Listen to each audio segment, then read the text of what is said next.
A warm welcome to everyone. Today I am back with another video of JavaScript. We are going to cover another topic which is an asynchronous await. It is one of the most important topic in JS. Even though interviews are also be in the even in the interview this question is being asked number of times, like what is asynchronous await, why it is being used, where to use, how to use. So we are going to cover all such type of topics in today's video. So not wasting much time, let's move to the code section. So here we are. So first of all, today we will so I'm having three console. Okay, so console a1. Okay, so first we will see like what will be the, if we are not going to use the asynchronous await, just a simple print, what will be the output. Okay, over here. So now we will save and check. So let's see.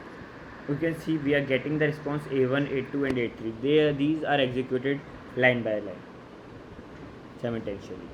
So now if we are going to, suppose instead of this I will add a set timer. Okay, set timer. So over here I will print the a2 and will take a wait for 1 second. Okay, now let's print what, let's see. You can see it wait for 1 second, after that a2 is printed in the last. So but what happened, that sometime our case occurs like we want to use the response of the second in the third part. Okay, the second function, whatever the response is coming, we need to use in the third response. So we need such type of functionality. So to work such type of functionality, the asynchronous await comes into the scene. Okay, so let's go for it. So now let's move to with the another question, like how we can handle such type of functionality with promises. So over here what we will do, like we will create a function with get data and let's call it. Okay. So now we will write a promise.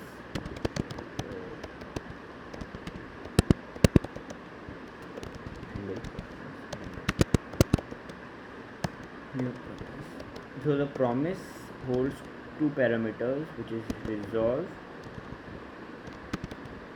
and reject. Okay. So whenever our response is success, so when it has been success, it goes to the resolve section. If it wasn't success, it moves to the rejected part. Okay. So suppose, so right now we are using set timeout instead of any API call. Okay, so we will use this to handle the asynchronous await functionality with the promise, and here we will handle the resolve. So resolve, let's say we will get that success result. Yeah. And for the set timeout we will wait for same 1 second over here also, and write console.log handle prompt. So you can see right now I didn't use the asynchronous await, I just using the prompt. So let's see what will be the output first. So see, you can see what it is coming, it is showing the promise which is in a pending state. So to make it work, so to make the promise work, we need to use the asynchronous. So what we will do is asynchronous, and over here what we will do, like data, and we will use await keyword to wait for the promise to get resolved, and after that we will print it. Okay, so now let's check. So you can see we are getting the response success result. So how it works, basically it waits for the promise to get resolved, and after that we are getting our result in the response. Okay, So sometimes what happens, like if we are having, suppose we are having multiple promises were there, okay, so how we can work for it? So instead of writing this again and again, or like we can go for it as well. So to code optimize such type of functionality, we can go for it like in such a way.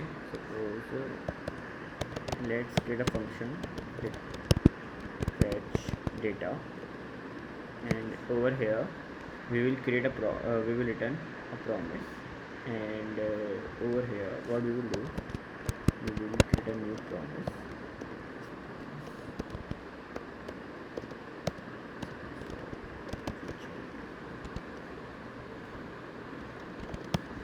Okay, but we will return a promise, same set timeout, or successful fetch data first. Okay, and okay, so now what we will do this, and we will data, we will use fetch data. Okay, but we need to use the await keyword to wait for the response. So right now, okay, so we need to use the async-await as well over here to get the data. Now we are going to print the result one. Okay, now let's see what will be the output. So you can see we are getting the response. So suppose sometime what happens, if we are going to, we want to use the response from the first fetch data function to another data. Just sometimes, so such type of condition occurs lot of scenarios. Okay, so what we will do, so what we can do, just copy this, and we will use this result one data, okay, in our result 2, and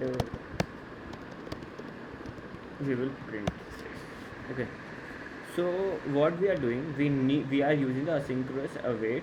Basically what is happening, we are waiting for the first result one to get completed, and after that using the result one response we are passing that to our fetch data 2 function, and using that parameter function value in our function to get the response of result 2. So now let's build the another function, and the parameter will be value.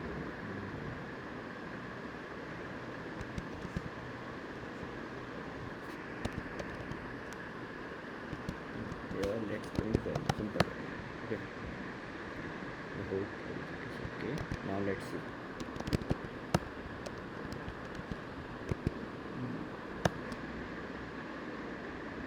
See, it is how we are getting. So basically what we are doing, we are waiting for the first function to get executed completely. Once it is being completed, we are getting the response in the result one, and we are using the result one response as a parameter for the another function which is the fetch 2, and fetch 2 is the function which holds the value, and we are using it in our resolve. Basically it is how we can use our asynchronous await in such a way. Yes.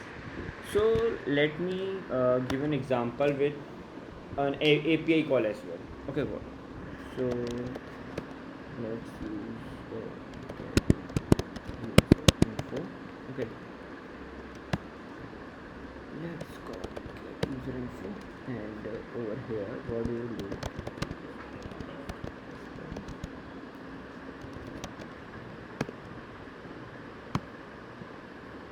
Okay, so what we will do, we will use the response of this. Okay, so basically it's an open API, so you can see it is the response we are getting from this API.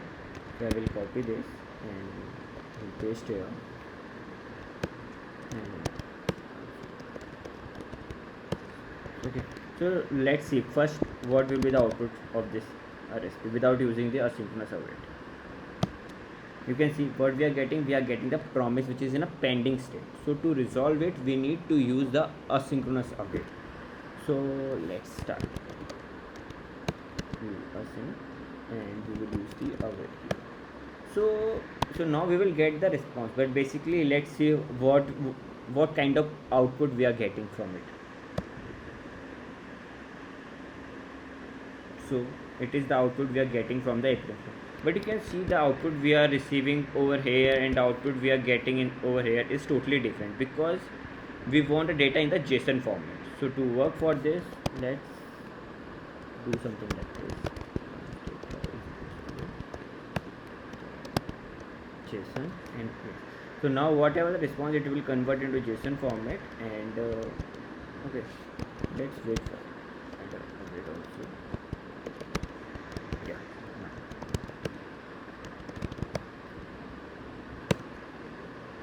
So yes, so this is how the await asynchronous works with the API call as well, to resolve the promise.